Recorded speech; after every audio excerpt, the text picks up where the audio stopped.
ലോകം ഗാന്ധിജി എന്ന സ്നേഹത്തോടെയും ബഹുമാനത്തോടെയും വിളിക്കുന്ന മോഹൻദാസ് കരംചന്ദ് ഗാന്ധിജിയുടെ ജന്മദിനമായ ഒക്ടോബർ 2 ഐക്യരാഷ്ട്രസഭ അന്താരാഷ്ട്ര അഹിംസാ ദിനമായാണ് ആചരിക്കുന്നത്.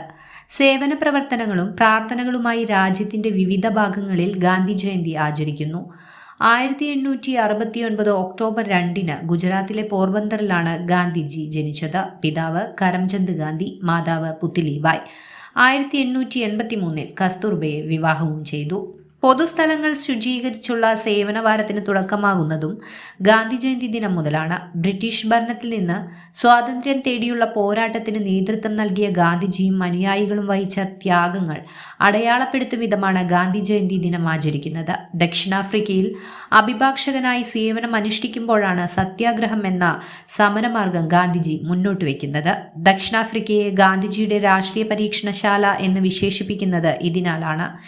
ഏതു തരത്തിലുള്ള പീഡനത്തെയും അടിച്ചമർത്തലിനെയും നേരിടാൻ തയ്യാറാകുന്ന സത്യാഗ്രഹി സ്വായത്തമാക്കേണ്ടിയിരിക്കുന്നത് ആത്മനിഷ്ഠമായ ശക്തിയാണ്. ഗാന്ധിജി പറയുന്നു, 1-ാം ലോക മഹായുദ്ധത്തിന് ശേഷം ഇന്ത്യൻ ദേശീയ പ്രസ്ഥാനത്തിന്റെ അമരക്കാരനായി തീർന്ന ഗാന്ധിജി 30 വർഷത്തോളം ഇന്ത്യൻ ജനതയുടെ സ്വാതന്ത്ര്യ സമര യത്നങ്ങൾക്ക് നേതൃത്വം നൽകി. സത്യാഗ്രഹം എന്ന സമരമാർഗം തെരഞ്ഞെടുത്ത ഗാന്ധിജി അതിനായി ആയുധമാക്കിയത് സത്യവും അഹിംസയുമായിരുന്നു. സത്യവും അഹിംസയും ഒരേ നാണയത്തിന്റെ 2 വശങ്ങളാണെന്ന ദർശനം ഗാന്ധിജി മുന്നോട്ട് വെച്ചു. സത്യമാണ് തൻ്റെ ലക്ഷ്യമെന്നും അതിലേക്കുള്ള മാർഗമാണ് അഹിംസയെന്നും ഗാന്ധിജി അനുയായികളെ പഠിപ്പിച്ചു. ഗാന്ധിജിയുടെ ഈ ദർശനം മുന്നോട്ട് വയ്ക്കുന്നതാണ് ഇദ്ദേഹത്തിൻ്റെ ആത്മകഥയായ എൻ്റെ സത്യാന്വേഷണ പരീക്ഷണങ്ങൾ എന്ന പുസ്തകം. 1947 ഓഗസ്റ്റ് 15 ഇന്ത്യ സ്വതന്ത്രയായി. 1947 ഇന്ത്യ വിഭജനം അദ്ദേഹത്തെ വേദനിപ്പിച്ചു. 1948 ജനുവരി 13 തൻ്റെ 78ാമത്തെ വയസ്സിൽ രക്തച്ചൊരിച്ചിൽ തടയുക എന്ന ലക്ഷ്യത്തോടെ അദ്ദേഹം നിരാഹാരം തുടങ്ങി.